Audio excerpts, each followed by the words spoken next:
why is it important? Why would we even want our employees, our staff members, maybe athletes that we coach, or why would we need them or want them to be coachable?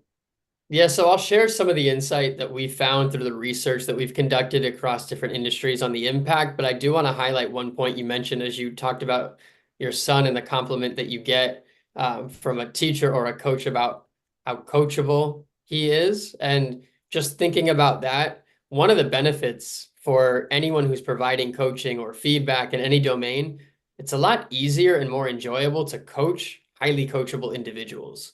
So if you think about the concept of embedding coachability in the organization or in your staff, if it's a lot easier to interact with, collaborate with, and coach people who are open to coaching, even if it's on a topic that they might not want to hear about, and even if they might be a little bit defensive initially. So that's one of the benefits that I feel we often overlook, is just the enjoyment of working with someone who's highly coachable.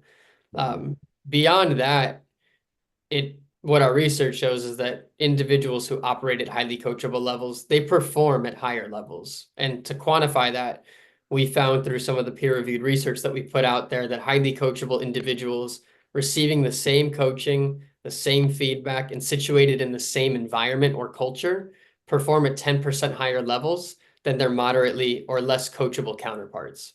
So we see big increases in performance. If you think about a team or an organization, if everyone improved their performance by 10%, that would have a really big impact on that team's bottom line or that organization's bottom line.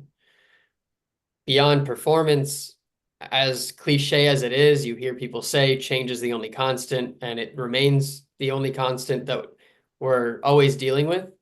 And what our research finds is that individuals who are highly coachable are 28% more agile and adaptable than their more moderately coachable counterparts. So not only are they better able to react to change, but they're able to get on the front end of change and be more effective before it even occurs. And part of that is through their proactive nature.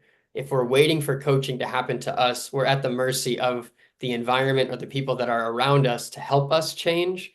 Whereas if we're proactive about finding the information that we need to grow and improve, then we can get on the front end of change and not be reactive, but really be active in terms of driving the outcomes that we want. And we can identify and pivot quicker when change does occur. And the last piece that we often look at is around promotability. So it's always a topic of conversation within organizations. How do we identify high potential talent? What are some of the key differentiators between those who get promoted and those who do not? And as you mentioned, when you're recruiting, whether it's for a team or for an organization, you're ultimately going to start with some of their skill or their performance, which is one factor. But what we found through our research is that highly coachable individuals are 30% more promotable than more moderately coachable individuals.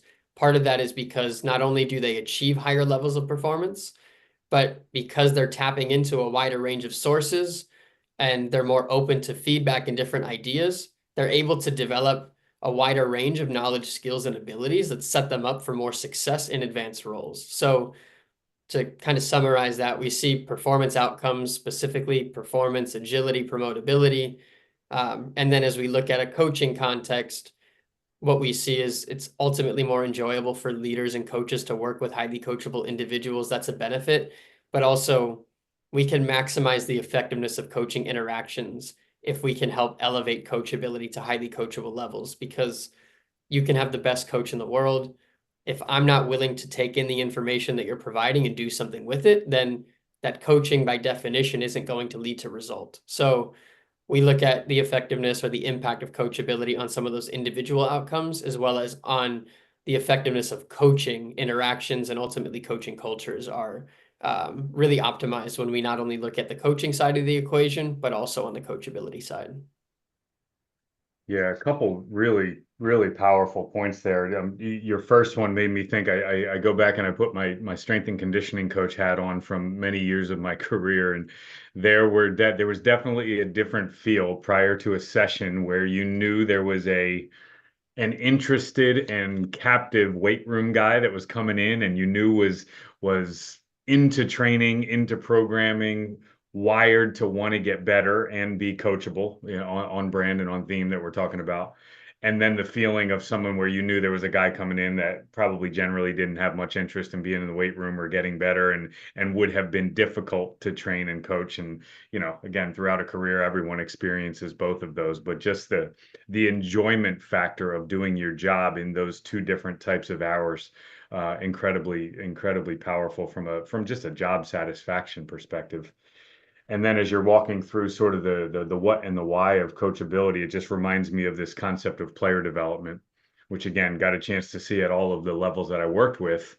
And organizationally, again, when you bring a new athlete, you bring a new student athlete into your fold, you're recruiting and bringing in and onboarding some level of talent, but the real job is getting that talented player better, right? And taking that sort of blank canvas of athleticism and general ability and turning them into a refined product that can go on, and maybe if you're at the college level, go on to a pro level, right?